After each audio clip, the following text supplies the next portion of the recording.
Breaking news Vijayawada Vidyadharapuram national play school ఘటనపై అధికారులు స్పందించారు. నేషనల్ స్కూల్ ప్రిన్సిపల్ ఉషారాణిపై పోక్సో కేసు నమోదు చేశారు భవానీపురం పోలీసులు. స్కూల్ పై కూడా చర్యలకు తీసుకునేందుకు విద్యాశాఖ అధికారులు రంగం సిద్ధం చేశారు.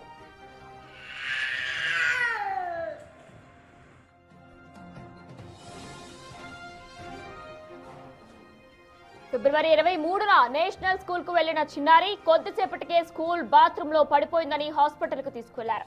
ఆసుపత్రికి తీసుకువెళ్లాక నిజాలు బయటపడడంతో చిన్నారి తల్లిదండ్రులు స్కూల్ యాజమాన్యాన్ని ప్రశ్నించారు. యాజమాన్యం నిజం ఒప్పుకొని హాస్పిటల్ బిల్లు కట్టి చేతులు దులుపుకుంది. కొంత డబ్బిచ్చి రాజీకి రమ్మని కోరింది. పాప పేరెంట్స్ ఒప్పుకోకపోవడంతో బెదిరింపులకు సైతం దిగింది. దీని గురించి బయట చెప్తే అంతు చూస్తానంటూ ప్రిన్సిపల్ వార్నింగ్ ఇచ్చారని పేరెంట్స్ ఆరోపిస్తున్నారు. అంతేకాకుండా డీసీపీ తమ బంధువులంటూ బెదిరింపులకు కూడా దిగారని చెప్తున్నారు. అల్లారు ముద్దుగా పెంచుకుంటున్న తమ కూతుర్ని గాయపరిచిన వారిని శిక్షించాలని చిన్నారి పేరెంట్స్ కోరుతున్నారు. దాంతో రంగంలోకి దిగిన అధికారులు పోక్సో కేసు నమోదు చేసి దర్యాప్తు చేస్తున్నారు.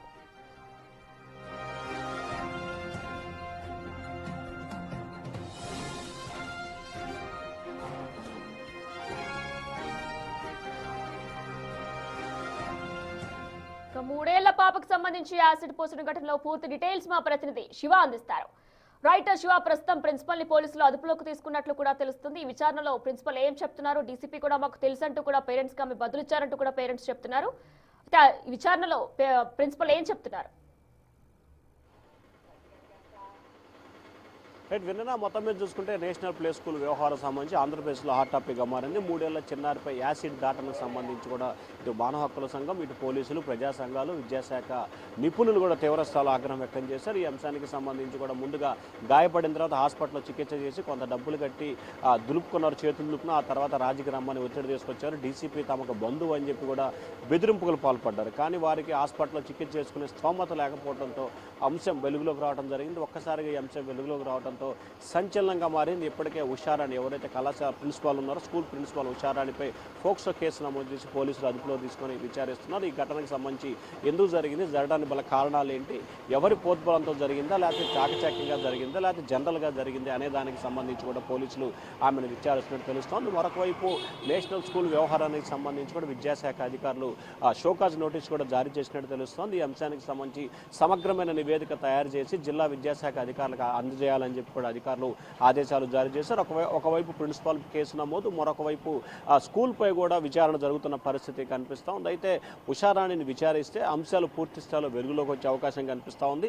దీనికి గల కారణాలు ఏంటి, దీంట్లో ఎందుకు బెదిరించాల్సి వచ్చింది, పోలీసుల ప్రమేయం ఉందని చెప్పి ఎందుకు చెప్పాల్సి వచ్చింది, ఆ డీసీపీ ఎవరు, డీసీపీతో బంధుత్వం తెలుసు అని చెప్పిన డీసీపీ ఎవరు, ఆ డీసీపీ ఈ కేసులో ఎందుకు ఇన్వాల్వ్ అవ్వాల్సిన పరిస్థితి కనిపిస్తోంది, నిజంగా డీసీపీ కేసులో ఇన్వాల్వ్ అయ్యి వాళ్ళని బెదిరించాడా లేదా అనే కోణంలో కూడా అధికారులు ఆమెను విచారించే అవకాశం కనిపిస్తూ ఉంది. ప్రస్తుతం ఈ అంశానికి సంబంధించి కూడా ఇటు విద్యాశాఖ, ఇటు పోలీసులు సైమల్టేనియస్గా ఆమె ఉషారాణిని, అలాగే విద్యాశాఖ అధికారులు కూడా క్షేత్రస్థాయిలో పరిశీలించి పూర్తి స్థాయిలో నివేదికను తయారు చేసి రాష్ట్ర విద్యాశాఖ ఇవాళ రేపట్లో పంపబోతా ఉన్నారు. వినాయన సో 3 ఏళ్ల చిన్నారి అంటే ఎంతో చిన్నపిల్ల, అలాంటి అమ్మాయిని బెదిరించడం ఒక ఎత్తు అయితే కొట్టడం, తిట్టడం, ఇలా యాసిడ్ పోయడం అనేది మరొక ఎత్తు. ఈ నేపథ్యంలో స్కూల్ కి సంబంధించి క్లోజ్ చేసే విధంగా కూడా అధికారులు ముందుకు వెళ్తున్నారా? స్కూల్ ని పూర్తిగా క్లోజ్ చేసే విధంగా కూడా అంటే ప్రధానంగా ప్రస్తుతానికైతే స్కూల్కి షోకాజ్ నోటీస్ జారీ చేశారు. ఆమెపై పోక్సో కేసు నమోదు చేశారు ప్రిన్సిపాల్పై.